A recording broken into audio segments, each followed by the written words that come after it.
Welcome to Mind Unveiled. We continue with our Tartaria Explained series, where we attempt to put together the different pieces. We know many who follow us will be familiar with these concepts, but there are still many who refuse to look into the subject because a proper presentation is yet to be made. This is our attempt to achieve that goal. We hope to inspire curiosity into those of you who may be beginners into this subject. This is going to be our new style. I think it's kind of interesting, you know? We want to keep our egos removed from the channel, but with the avatars, we can be more expressive in our presentations as we speak. Also, while we might have these digital 3D bodies now, we're most definitely not artificial intelligence of any kind. Right? We get the funniest comments sometimes. There are people that think we're computer-generated voices based on machine learning. You'd think we'd make fewer errors if we were robots. Anyways, let's begin. Let's start off with a quick recap. So my first video was on Tartaria and the Irish, and that got removed by YouTube. And it's okay because it's all up on the website now at mindunveiled.com, but to be honest, I'm not really sure why it got removed. They were really vague, but I think it's because I mentioned some names, so this time I'm only going to be referencing groups in a historical sense. Plus, warning, the following material may be sensitive to your perception of reality. Please do not watch if you're easily offended. The first video on Tartaria was about the connection between the ancient Irish and Tartaria. The second video was on the Phoenicians, but it's very vague and mostly centered around the Mormons. Now we can continue to something that we're definitely not taught in schools, and that is that the Phoenicians had settled in the American continents far before Columbus. We are taught that California was founded by the Spanish in 1542, and yet if we read what Cabrillo wrote about the islands of California, he states, "Yet, wild and desolate as they now are, Cabrillo says that in the 15th century they were densely peopled by a superior race, and that the mainland was dotted by villages. The children of the islanders are described by early navigators as being white with light hair and ruddy cheeks, and the women as having fine forms, beautiful eyes, and modest demeanor. The whole story of California as we know it is not taught accurately in schools. It's funny, Disney actually had an attraction called Golden Dreams starring Whoopi Goldberg as Queen Calafia. I wish I could show it here, but you can still find it on YouTube showing the short film. It starts with Calafia guiding you through a journey of the history of California. They're telling you truth mixed with lies. She says she's the spirit of California, and one of the first things that I thought was weird is that she says that when the Spanish landed, they landed on shaky territory, implying that there was a great earthquake. They missed a big part of the story though. Who is Queen Calafia and where did this name come from? It comes from a Spanish romance fantasy novel named The Adventures of Esplandian that was published before California was found. Here's what mainstream history says. The Adventures of Esplandian is the 5th book in a series of Spanish chivalric romance novels by Garcia Rodriguez de Montalvo, which began with Amadis de Gaula, an even older series. Las Sergas mentions a fictional island named California inhabited only by women and ruled by Queen Calafia. When Spanish explorers learned of an island, actually a peninsula, off western Mexico rumored to be ruled by Amazon women, they named it California. From BigThink.com. When a mountaineer from Hernan Cortez expedition into Mexico in 1533 discovered the peninsula that today is known as Baja California, followed by a visit to the southern tip of the peninsula by Cortez himself, the Spanish conquistadors thought they had stumbled upon the legendary California described in Montalvo's novel, not quite comprehending that the literary creation was entirely fictional. Okay, well, why would Cortez believe in the story? It's because it's based on truth. Give me time and I will break this step by step, but there are many pieces to the puzzle. I have to lay out many factors before I can make this very clear. From Wikipedia, quote, "The island of California is one of the most famous cartographic errors in history. It was propagated on many maps during the 17th and 18th centuries, despite contradictory evidence from various explorers." Okay, well, I'm calling BS. There's a cover-up happening. First off, what are all these islands on the shore? You're telling me these are mistakes too? They could have easily found out this information. Look at all the colonies that they supposedly have set up. Why did the Spanish leave? Disney insists that it has something to do with earthquakes. Well, there's more than the idea that California is just an island. That's just the start. There is no error. Argument 1. There's multiple maps from various cartographers that are supposedly based on even older maps. Argument 2. The story of the adventures of Esplandian is based and connected to the same story told by Plato and Critias, where he talks about a great war between Atlantis and the great terra firma. We're about to look at some books by the author Girolamo Benzoni, one of the first writers on the history of the New World. In many of his writings, it's very clear that the Spanish reference this land as terra firma. So, if mainstream history is true and that California got its name because the Spanish thought the novels were based on truth, then it further adds to the arguments that they believed it to be based on truth because they referenced the mainland as terra firma, showing that there is more to the novel than just mere fantasy. Argument 3. A great continent situated west of the Atlantic has been referenced and written about by classical writers such as Critias, Plato's Solon, Silene, Theopompo, Aristotle, Cicero, Strabon, Eratosthenes, Macrobe, Mela, Scylax, Alienus, Pline, Statius Sabosus, Posidonius, Festus Avienus, Diodorus Sicily, Plutarch and Cilia, Seneca, and many more. Among these names, there are those whose works are missing or fragmented. This shows that many writers knew about America far before Columbus. Therefore, they knew that this land was not a myth, and neither were the stories of California. If we take a look at some of the first writings on the New World, we will find some interesting information. We're going to take a look at some of the engravings by Bry Theodore. These show America much different than we're brought up imagining. The schools teach that Native Americans or the Indians were the natives of this land. I have some information that will contrast that narrative.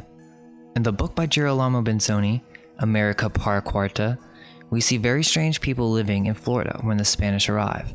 White, pale, cannibalistic giants, where the males are balding and the females have blonde and red hair, and they definitely do not look like what we know as Native Americans.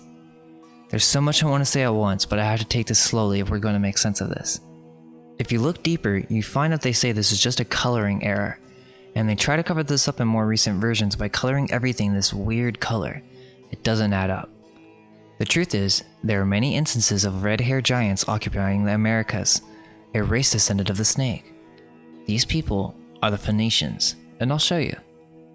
In the book, The Phoenicians in Haiti, he shows how it's completely possible that the ancient Hebrews could have traveled to America. This also goes with the Book of Mormon and the Levites. Here is a Bry engraving of a Native American. Here is an engraving also by Bry of the pigs. When looking at the engravings of the Celts and the Native Americans, I got the same impression from some of the leaders. It's very similar. The Phoenicians, or the ancient Hebrews, who descended from the Hyperborean or Iberon, Iberia, Ireland, are completely capable of having been known of America/terra firma. There's a lot of evidence for this. The best example is that this is in the Book of Mormon. Joseph Smith finds gold tablets left by the Levites. Okay, come on. If you read the story, it becomes apparent that there was a great civilization in America far before Columbus.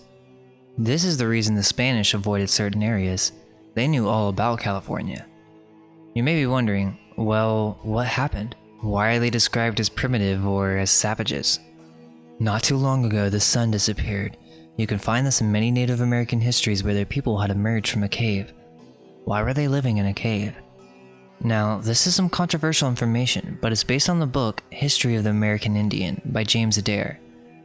The whole purpose of this book is to attempt to prove that the Native Americans are descendants of the ancient Jews. I'm not saying that's true or that I believe it, I'm just going over what I found. The author brings to light many tradition-based similarities between the two cultures. This is another source that goes along with the Book of Mormon, and if it's true that the Phoenicians were great builders of modern Victorian-type architecture like it says in the Bible, then could it be that there was a great nation in the great west of America, even the Grand Canyon, but something happened? A great catastrophe, and the people were forced to go underground. It's likely that this event shaped and distorted their features, as they were incapable of seeing light for up to 25 years in some legends. Imagine what this would do to your consciousness. This explains so much, and there is even more to cover that is far from the mainstream narrative. In 1909, an explorer named G.E. Kincaid came across a cave that held mummies, copper ornaments, hieroglyphs, and more impossible artifacts. This is often dismissed as a hoax because no one has ever rediscovered this cave. However, when you realize that the government has quarantined specific areas of the Grand Canyon, it becomes apparent why no one has rediscovered this cave. Not only that, but the first settlers of the Grand Canyon gave Egyptian names to the different formations of the Grand Canyon. Why is this? The story of Amadis of Gaul is basically a long drawn-out fantasy romance novel with their typical motifs, but I found it interesting that the characters in the story represent different things. Esplandian is the son of Amadis, or Spain is the son of Great Britain, but in the story, this is when it was Gallia. Ireland and Spain used to be connected at one time in ancient legends, making one giant island known as Ibernia. The story is of a time before the Great Cataclysm, or Reset. I'm sure that many of you have heard of the Vikings coming to America. Well, let's just suppose that the story of Tara in Irish lore is true, or the stories from Plato where Solon tells of a great war between Atlantis and the Great Terra Firma. Just throwing this out there, what if the Spanish went to America before the Reset and were well aware of California and Mexico? At this time before Spain was Spain, hence the symbolism of Esplandian and his adventures.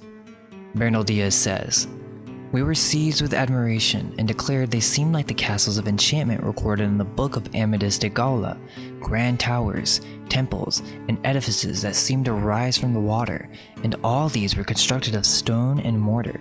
Some of our soldiers said they could not be sure whether they were really seeing this or were dreaming.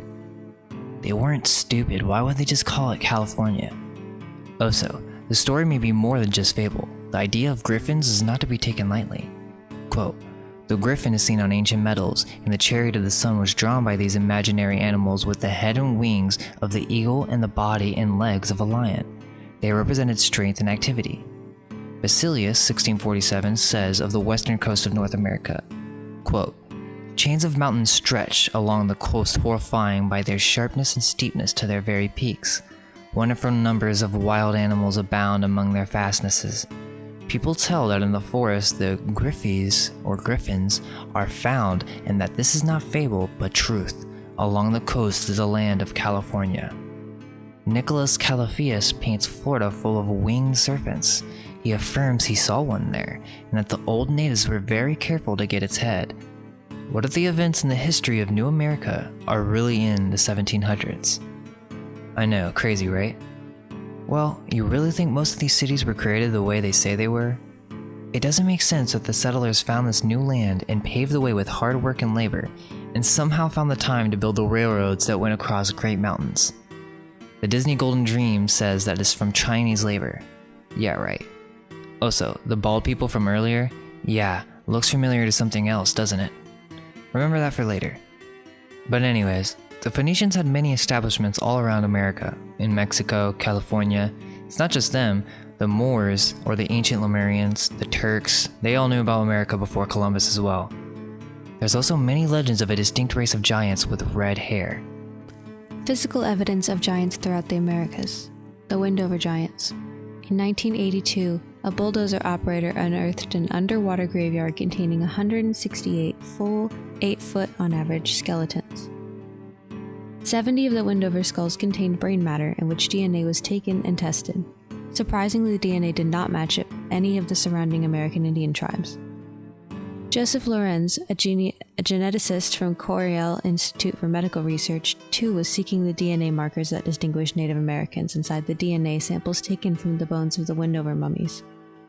Once he compared the DNA to present European peoples, he stated the following: "I went back to the screen, and I looked at the sequences again. The first person's DNA, it looked European. When I looked at the second one, it also looked European. When I looked at the third, fourth, and fifth, it was slightly different from the first two, but they looked European." It is assumed by some academics that this was some kind of mass murder, as the necks of the bodies were all broken and faced north. However, upon further examination, it was concluded that this was done post-mortem. Not only that, but it was discovered that many of the children were found to be holding small toys in their arms. One body of an elderly woman was discovered to have broken and healed many bones throughout her lifetime, implying that this society had the resources to care for her into her old age. Though it's claimed to be the site of a mass murder, none of the bodies show signs of having died any violent deaths. Lovelock Cave. An example of actual living giants from our modern era is the Lovelock Cave account, in which a tribe of white giants were said to be living. The rumor goes that the Paiute and Shoshone tribes spent many years battling this tribe of reddish-haired giants until finally conquering the last of their numbers in Lovelock Cave. The Paiute and Shoshone placed some burning bush at the entrance of the cave and allegedly suffocated the last of them. It is said that the surrounding European settlements disregarded the events as pure fancy. That is until several years later when a mining team collecting bat guano discovered not only storage pits in the cave, but tool hunting decoys, oversized shoes, and giant human skulls and bones. There were a whopping 20,000 artifacts discovered at Lovelock Cave. The idea that this could have been a hoax is more ridiculous than the idea that these artifacts were created by giants. In many states, we have these strange, massive hills, sometimes called Indian mounds. In the 19th century, many people reported digging into these mounds and unearthing giant skeletons ranging 7 to 10 feet in height. In the mid to late 1800s, many reputable sources reported on these findings, including the New York Times. It's likely that common knowledge was much different during this period. Despite the fact that Native Americans nearly all have giants in their history, we are still told in school that things like this are fantasy. This intentionally paints the Native Americans as mindless savages who could not differentiate between fantasy and reality. Nowadays, these mounds are now protected sites and are said to be very sacred to the Native American cultures that allegedly built them. When questioned about these matters, organizations like Nat Geo and the Smithsonian Institution divert the conversation from giants into giantism. This is a shallow attempt at covering up what cannot be unseen. Giantism in humans is statistically very low, about 0.000007%. So, in order for them to explain all the giant bodies that they found, they would have had to have dug up 2.5 million bodies in order to have come across that many deformed skeletons. If those points don't catch your interest, then consider the fact that we have this quote from Abraham Lincoln that states, "The eyes of that species of extinct giants whose bones fill the mountains of America have gazed on Niagara as ours do now." What do we see when we look over the writings that were left down to us? When you see coat of arms, this is symbolism left for the initiates. We see these symbols all over the books of New America, but tell me this, why do they not teach these books in schools? It's one of the first books on America, shouldn't we see how incorrect they were? Well, these symbols are Phoenician symbols, and you'll see them all over architecture. In the Tartary community on YouTube, the idea is that the Phoenicians are these controllers that basically took over everything and rewrote history. That may be the case, but the idea is that they didn't build the architecture. The Tartarians built it, and the Phoenicians kind of cleaned it up and added their own symbols. But I see these symbols more of a cause of the Venetians, not the Phoenicians. The Phoenicians is one of the great races that established colonies all around the world. In the Bible, there references the great builders of the Temple of Solomon, where again, in the Venetian engravings, you will see their symbols all over the buildings. The Venetians are the one most likely taking over ancient Aryan architectures and making it their own. Quick summary on how this could be so. To understand the evil that is Venice, we must look at the great poet's portrayal of the unbelievable duplicity that Venice represented. Works by Marlowe and the Jew of Malta, and by Shakespeare in The Merchant of Venice, and especially in Othello, the Moor of Venice. This is by no means an attack on any group of people. We're just looking at history and coming to certain conclusions. Please don't take anything I say as truth. Do your own research. Venice worked with the Turks to create a republic of usury and slavery. Contarini is a key figure for Venice in its war against humanity. Contarini was trained at Padua University, the son of one of the oldest families in Venice. Every Venetian oligarchy family sent their children to Padua University to become trained Aristotelians. To understand Venice, you need to understand that Aristotle is pure evil. Aristotle is almost unreadable, so what made his work so influential on Western civilization? Aristotle is a thoroughgoing defense of oligarchical society. In his politics, Aristotle is most explicit. His theory of the purpose of politics is to maintain inequality. The very basis for Aristotle politics is the maintenance of the master-slave relationship because it is, as he asserts, natural. Quote, that one should command and another obey is both necessary and expedient. Indeed, some things are so divided right from birth, some to rule, some to be ruled. It is clear then that by nature some are free, others are slaves, and that for these it is both just and expedient that they should serve as slaves. I'm not saying anyone did anything, there's nothing offensive about this. We can look at these events in history and just study the writings of some of these key figures. It becomes very clear what their intentions are. These quotes are not taken out of context either. It is true that even Plato makes a case for slavery, but unlike Aristotle, Plato bases his state on the idea of justice. Just compare Aristotle's politics with Plato's Republic, where Plato from the very beginning launches a diatribe against arbitrary power. I contend that the reason that Aristotle was so widely influential in Venice is that Venice was a slave society based on the principle of oligarchism.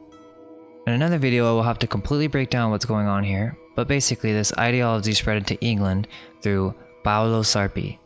This phase can be understood as the fight between Giovanni, young houses, and Vecchi, old houses. In this phase, a very radical faction took over. Paolo Sarpi was normally a Servite monk who was exceptionally talented, yet he was much more.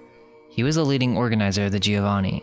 Out of the Giovanni salons and secret society, Venice planned the destruction of Christianity and what was later to be called Freemasonry. In a book about Sarpi, a modern historian by the name of Wooten proves that Sarpi was the creator of empiricism and taught Francis Bacon his so-called scientific method. This work proves that Sarpi revealed himself in his work to be a radical atheist. Think about how influential Francis Bacon was on Christianity, being one of the editors, if not the main editor, of the King James Bible. This also starts to make very clear why we are taught a specific cosmology in schools. Sarpi is the real founder of modernism and the Enlightenment. With these ideas, he created Freemasonry, which dominates England to this day. Out of this ordeal came Giordano Bruno, Galileo, the Rosicrucian cult, and the 30 Years' War. The Giovanni very consciously had to build up their own faction among the English nobility. English had to be totally controlled. The way the Giovanni functioned was by the creation of a Protestant-controlled merchant class. This was most explicit with the creation of the Venice Company by the Earl of Leicester, the founder of the Puritan movement in England. It was he who was granted by certain trading routes. In 1581, another trading company was created with a Venetian agreement, called the Turkey Company. These two companies later merged and became the Levant Company, which later became the infamous British East India Company. These symbols are the elite telling you a secret and a different story. These books on the history of the New World are filled with these symbols. What's going on here? You can also see that these symbols are much older and that they've been used for quite some time. This is history being rewritten. For you still see Phoenician architecture in major cities all around the world, from Cadiz to Venice in California. Why would settlers travel to America to be free and start building European-type architecture? It doesn't make sense. It was already there. And not too long ago, 200 to 300 years ago, there was a great reset, and there has most likely been more than one. The great expositions of the world are all put up by the same establishment in order to keep this continuous lie. How many cities were destroyed in fire? Why put all this effort into building an exposition with all this ornate detail, and it does look like stone, and then go through the effort of tearing it all down in such a short span of time? Some of these buildings from San Francisco look much older, and the truth is, they are. They look very antediluvian, and there's a reason why. Because these buildings were before the flood, which is actually not too long ago. What does that mean? It means we have completely lost touch with reality. 1,000 years of time has been added to our calendar. Think about it. There's 1,000 years of literature, music, and art that are completely missing. The art that we know from the Renaissance is another Venetian scam in which artists were made up for all these great Aryan masterpieces. If you really look into it, there is no text that is before the 1500s. If it is, it's most likely made up. These writings from Benzoni are probably not from the 1500s. Type in any classical musician. You'll see a big gap in the history right before the 1700s. Same for literature. And sure, don't get me wrong, there are examples for different writings from different eras, but most of the time, they don't have a clue when it's from. History as we know is not what we think, and I'm not the only one stating this. I didn't come up with this. One great reference is Fomenko. As many have mentioned, he is an extremely intelligent man known for his feats in mathematics. One of his key works is the New Chronology, where he goes over how our mainstream history comes from one man known as Scaliger. There are some familiar scientists who disagreed with the chronology of Scaliger-Petavius and reckoned that the real ancient and medieval chronology differed significantly. D'Arcija, 16th century. It is known merely that D'Arcija claimed an ancient history to have been forged in the Middle Ages. However, we regrettably failed to have found any of his works. The Salamanca University could not give us any information about them either. Sir Isaac Newton, the great English scientist, physicist, and mathematician, devoted a large part of his life to chronology and published a large volume entitled The Chronology of Ancient Kingdoms Amended, to which is prefixed a short chronicle from the first memory of things in Europe to the conquest of Persia by Alexander the Great. Jean Audouin, Eminent French scientist and author of a large number of works on philology, theology, history, archaeology, and numismatics, he was also director of the French Royal Library and wrote a few chronological works with sharp criticisms of the entire edifice of the Scaligerian chronology. He was of the opinion that the most of the so-called ancient artifacts were either counterfeit or belonged to a much more recent age. Robert Baldorf, the German philologist of the late 19th and early 20th century, assistant professor at the Basel University and author of the 4 volumes entitled History and Criticisms. He came to the conclusion that the ancient literary works were a lot more recent than one has accustomed to think. Guided by philological considerations, Baldorf proved that those works were all medieval in their origins. Edwin Johnson, English historian of the 19th century, criticized the Scaligerian chronology severely in his works, claiming that they needed to be truncated drastically. Wilhelm Keimer, late 19th century, a German scientist and lawyer, developed a method of verifying the authenticity of ancient documents. He discovered nearly all the ancient and early medieval Western European documents to have been either copied or forged in a more recent age. He came to the conclusion that both ancient and medieval history was falsified, and wrote several books on the topic. Quote, "The chronology of ancient and medieval history in its present form had been created and, for the most part, concluded in a series of fundamental works of the 16th to 17th century that begins with the writings of Josephus Justus Scaliger, 1540 to 1609, called The Founder of Modern Chronology as a Science by the modern chronologist E. Bigerman. The groundlaying works of Scaliger and Betavius of the 16th to 17th century present the ancient chronology as a table of dates given without any reasons whatsoever. It is declared to have been based on ecclesiastical tradition. This is hardly surprising since history has remained predominantly ecclesial for centuries, and for the most part was written by the clergy. Today it is believed that the foundations of chronology were laid by Eusebius Pamphilus and Saint Hieronymus, allegedly in the 5th century AD. On figure 1-6, we have a medieval painting of Eusebius Pamphilus of Caesarea dated 1455. It is worth noting that Eusebius of Caesarea is painted in typically medieval attire of the Renaissance epoch, most probably because he had lived in that period of time and not any earlier. Despite the fact that Scaligerian history ascribes Eusebius to the 4th century AD during the years 260 to 340, it is interesting to note that his famous work titled The History of Time from the Genesis to the Nicene Council, the so-called Chronicle, as well as the tractate by Saint Hieronymus Jerome weren't discovered until very late in the Middle Ages. Apart from that, historians say that the Greek original of Eusebius is only available in fragmentary forms nowadays, and it is complemented by the ad libitum translation made by Saint Hieronymus.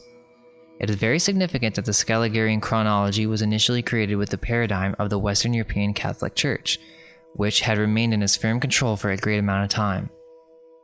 Many eminent Western European chronologists of the 16th and 17th century have belonged to the clergy. Scaliger, for instance, was a theologian. Tischendorf, the founding father of paleography, was a doctor of divinity. Dionysius Betavius, a Jesuit and an author of several theological writings. This whole idea that the Greeks and Romans are the civilizers of society is a complete lie. He says that the events in the Bible are far more recent than you can imagine. The Old Testament is actually more recent than the New Testament, ironically.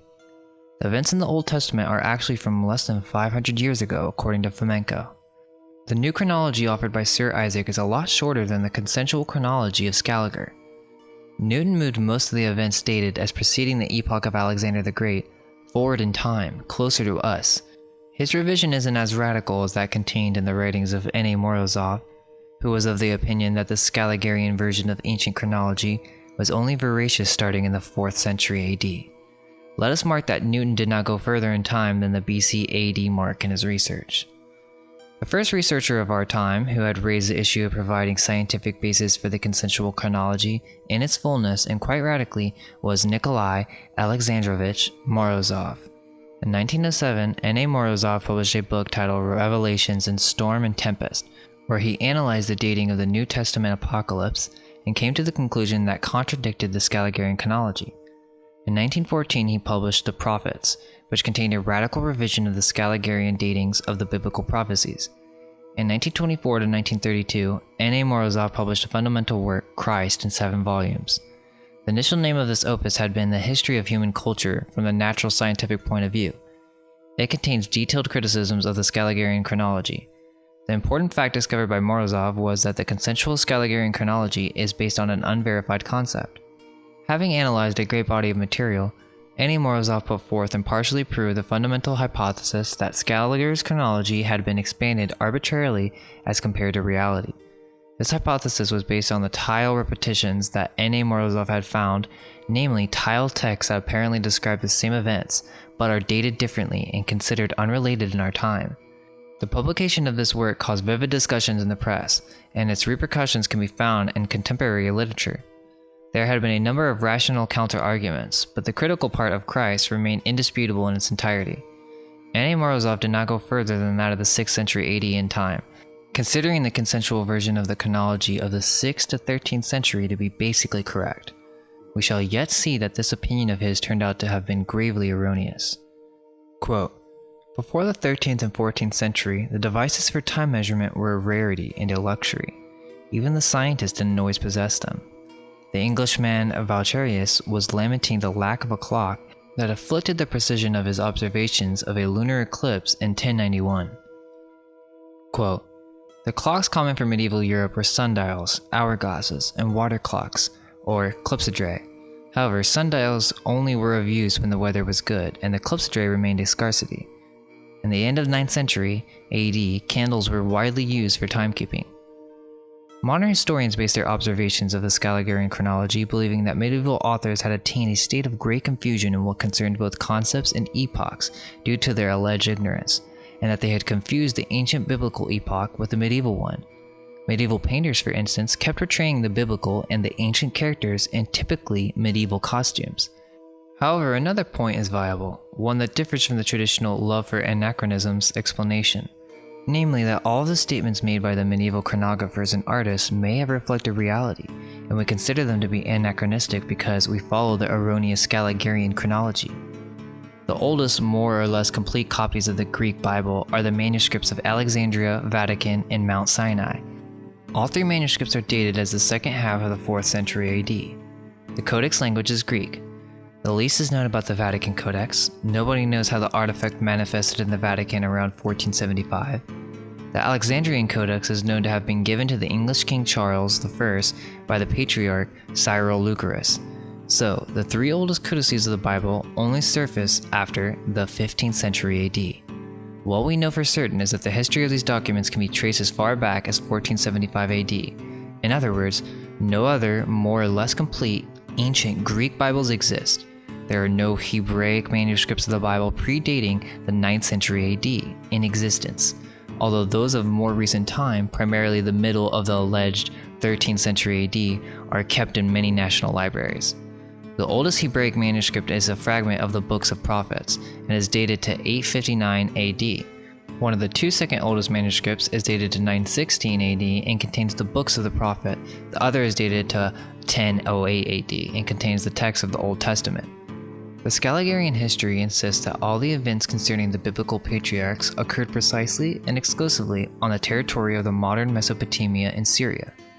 Nevertheless, it is immediately acknowledged that as to what concerns the identity of the patriarchs Abraham, Isaac, and Jacob, one can just reiterate that the information obtained as a result of the most fruitful excavations in Syria and Mesopotamia was extremely meager or simply non-existent. Furthermore, the Scaligerian history is of the opinion that all of the events involving the biblical Abraham and Moses occurred on the territory of modern Egypt. It is evasively stated that, quote, "The historical intensity of this tradition is not confirmed archaeologically, but its historical plausibility is, together with an account of the circumstances that may have been setting the patriarch's biography. Archaeology as well as the historical sciences in general can find no proof to the biblical legend about the Egyptian slavery of the Jews. The Egyptologist Wilhelm Spielberg tells us that what the Bible tells us about the plight of Israel in Egypt isn't any more of a historical fact than the accounts of the Egyptian history related by Herodotus. Archaeological research shows that the books of the Old Testament have no archaeological proof of their localization and dating as suggested by the Scaligerian tradition. Thus, the entire Mesopotamian biblical theory becomes questionable. Fomenko's work is very dense and it would take me an entire series to cover. However, just know that there is much more to this than just mere fancies. Yet with the Vatican holding 50 miles worth of archived documents, it makes you wonder what they could be. The rational skeptic will say they're just boring papal records. Duh, yes, I'm sure there's some papal records, but 50 miles worth? That would imply that human history has gone on far longer than we've been told. Here's the thing, I know many already in the rabbit hole understand this information, but I want to make it more widespread. It really comes down to an understanding that there might have been a cataclysm in the past, and that maybe it had some type of intelligence. Maybe, just maybe, this could be controlled by certain individuals. I'm not pointing fingers, but I'm just saying that there's a group of people that probably are not who you think they are. That's all I'm going to say. But let's continue. We all know the Bible stories of the flood. There's also the Greek myths of the stories of Niobe and Pheronius, but these myths are all around the world. There is a cataclysm of water and of fire, and there will be many more, says Solon. It's not a crazy idea. Basically, a group of individuals survived the cataclysm and took their chance to conquer the terrestrial paradise, or the ancient legends of California, which are probably not so ancient. After the Great Cataclysm, the Spanish returned once again to the land, now being ruled by an outside nation, which, only having older documents, were not yet sure what was going on. They went to explore the Great Terra Firma, but they find bald, white cannibals with great strength and great stature. Also, the females are in rule like in the stories. What if before the reset, the occupants possessed advanced technology, and after the reset, this led to EMFs pervading the land? You can tell that they were well aware that they were balding, and that this is not just artist error, because in another book, they're cutting off the other tribe's scalps and wearing their hair as hats. Also, to show the connection between the Phoenicians, this ritual of pouring gold into the mouth in this manner is exactly the same thing as shown in this old book on the destruction of the Tower of Solomon, again, establishing the connection. But back to what I was saying about technologies. A lot of these ancient buildings in America that we know and call historic buildings have these different types of energy devices on their tops. Also, the founding fathers had to wear wigs. This is never fully explained in the schools, and it makes me wonder if it has anything to do with these white cannibals. Again, people refuse, but the founding fathers are most likely not what we think. I mean, come on, Benjamin Franklin discovered electricity by tying a key to a kite? The stories they tell us. And what about Mount Rushmore? It was just sculpted from dynamite? Maybe so, but what if these inhabitants were here before the cataclysm? Then something intense happened and everything was destroyed. Perhaps before the cataclysm their hair began to fall out because of the technology being used. Electricity and photography are likely much older than we are led to believe.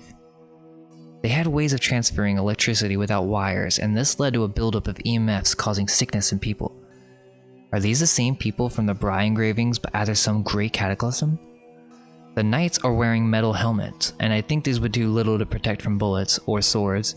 Was it to protect their hair? They obviously knew that these individuals looked quite sick. What this is a cover-up history document that is taught to Freemasons, as we can all see the symbolism throughout the book. The Mormons did not create the temples that they possessed, they simply found them and dug them out of the mud. Do you know why we don't build in brick anymore? Some people don't realize the complexity of building with stone, and that's the real reason why we don't do it. It's far too much work for these small groups of settlers to have accomplished, and take into consideration that they're telling you in the Book of Mormon that the Phoenicians came to America. As I was researching this, it became clear that some of this Latin is very difficult to translate, and English translations are very hard to come by. I also thought to myself that Latin seems honestly kind of backwards, and it doesn't really add up when you think about it. How could it be a dead language when the Gaelic languages are still alive in some form? I also thought it was very strange that these books are written in Latin and then translated from there.